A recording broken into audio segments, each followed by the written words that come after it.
जब तीर्थ में जाओ और वहां भंडारे बट रहे हो ना, मत खाया करो। ऐसे जीव के चटोरा आदमी हैं, कोई भी बांट रहा हो उन्हें खाने से मतलब। जो बांट रहा है वो अन्न के साथ साथ अपना पाप भी बांट रहा है, और जो खा रहा है वो अन्न के साथ साथ उसके पाप भी खा रहा है। खाओ बेटा खाओ, दो ही जगह खाना चाहिए। दो ही विधि भोजन की जाए, राजन विपत पड़े या प्रीत, तेरे प्रीत न मोहे आपदा यह बड़ी अनरीत। भोजन दो ही स्थिति में किया जाता है, या तो भोजन कराने वाले के मन में भाव हो, अथवा भोजन करने वाले के ऊपर विपत्ति हो।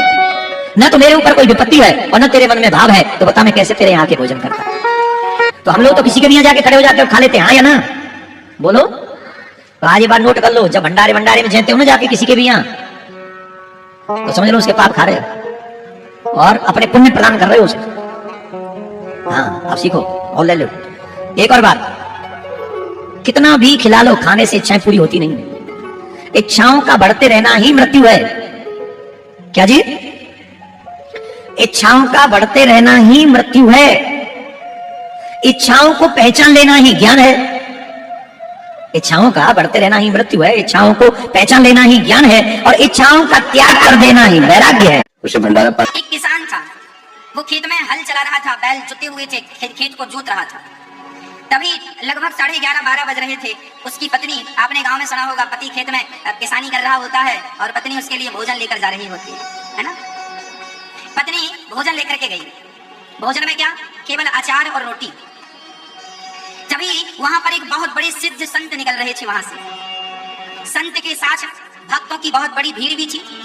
संत ने उस किसान और उस किसान की पत्नी को देखकर संत रुक गए और संत जाकर खेत में उस किसान के पास बैठ गए। किसान अचार रोटी खा रहा था, पत्नी 6 रोटी लाई थी। तो किसान जो था अपनी पत्नी से बोला, सुनो, 2 हम खाते हैं, 4 तुम खा लो। पत्नी बोली, मैं तो घर से आई हूँ, आप तो मेहनत कर रहे हैं, आप एक काम करिए, 5 रोटी खा लीजिए, मैं 1 ही खा लूंगी। तब तक साधु आ गए। साधु आए तो किसान ने खड़े होकर संत जी को बिठाया अपने यहाँ। संत जी, महाराज खेत है, कहाँ बिठाऊं, ज्यादा सेवा नहीं, आप यहीं बैठिए, और मेरी पत्नी अचार रोटी लाई है, आप ये अचार रोटी खा लीजिए।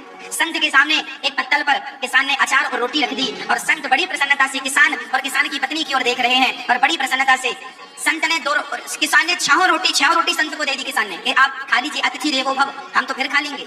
तो संत ने 2 रोटियां किसान को दी और 2 रोटी उसकी पत्नी को दी, और 2 खुद ली, और अचार भी तोड़ करके सबको दिया। और संत जब खाने लगे तो उनका एक बहुत बड़ा सेठ अमीर आदमी उनके संग था। उसने कहा, गुरुजी, हमने आपके लिए 56 भोग रखे, रसगुल्ला, रसमलाई, पूड़ी, पकौड़े, जलेबी, हलवा, बादाम, काजू और फलाना और ढिमका सब रखा, और आपने वो सब छोड़ के अचार रोटी खा रहे हैं। तो गुरुजी ने कहा, चल, तूने भी जो लाया है सब यहाँ रख। अब वो अभिमानी सेठ जो पैसे का बड़ा घमंड लिए गुरुजी के संग चलता था, मैं कोई कम हूँ क्या? उस गुरुजी के सामने अचार रोटी भी थी, और दूसरी तरफ उसकी पूड़ी, कचौरी और जलेबी और रसमलाई और जमाना भर का पकवान था। तब गुरुजी ने, बड़े सिद्ध पुरुष थे, जब गुरुजी ने उस सेठ की जो रोटियां थी, पूड़ियां थी, पकौड़ियां थी, जलेबियां थी, उन्हें हाथ में दबाकर दोनों हाथ से दबाया तो उनसे रक्त की धार निकल पड़ी। संत ने उन्हें दबाया तो उन रोटियों से सेठ जी की वो अहंकार भरा व्यक्ति, उसकी रोटियों से क्या निकला? दबाने से, निचोड़ने से रक्त निकला, खून निकला। और जब किसान की रोटियां संत ने दबाई तो दूध की धार निकल पड़ी।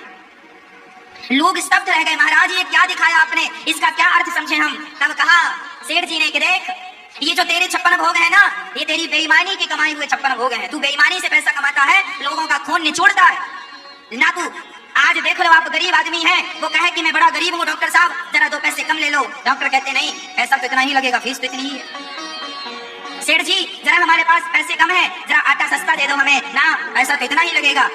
तुमने दूसरों की तुमने कभी उनकी पीड़ा नहीं देखी, उनका दर्द नहीं देखा।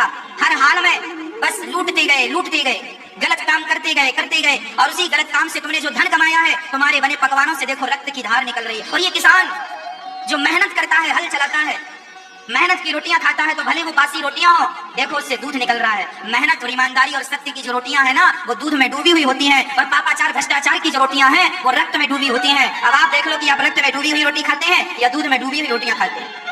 इसलिए आप अपने जीवन में अपना सत्य, अपनी ईमानदारी कभी ना छोड़िएगा। सत्य को जाने मत दीजिएगा। जमाना झूठ बोल रहा है, बोलने दीजिए। जमाना गलत कर रहा है, करने दीजिए। पर आप अपने बच्चों को, आप अपने आप को यही शिक्षा दीजिए कि हमें सदा सत्य के मार्ग पर चलना है। हमें नहीं खाना ज्यादा 56 भोग, हम दाल रोटी, नमक रोटी खा लेंगे, पर ईमानदारी से, बिना किसी का दिल दुखाए,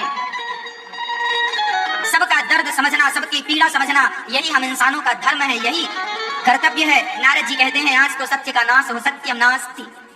आज तो सत्य कोई हर जगह भ्रष्टाचार पनप रहा है। हाँ, हर जगह भ्रष्टाचार। आपका बच्चा स्कूल जाए चाहे ना जाए, घर में ही बैठा है, पर स्कूल वालों को फीस पूरी चाहिए। आपके पास पैसा हो ना हो, पर दवाई आपका मरीज भले मर जाए, पर उसकी लाश भी तब मिलेगी जब आप हॉस्पिटल का पूरा पैसा चुका देंगे, नहीं तो वो लाश ही नहीं देंगे। अब लो, अब लाभ कर्जा।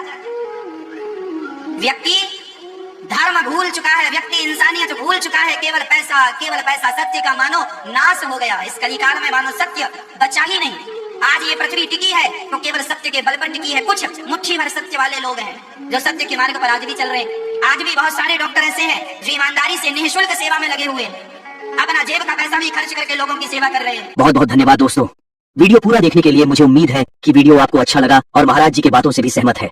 जो भी महाराज जी की इन बातों को फॉलो करेगा, सारे पाप, रोग, दुख, तकलीफ, सारे कष्ट से हमेशा बचे रहेगा। इसी बात पर वीडियो को लाइक, कमेंट, चैनल को सब्सक्राइब कर लीजिए। मिलते हैं हम आपको एक और नए वीडियो पर। राधे राधे।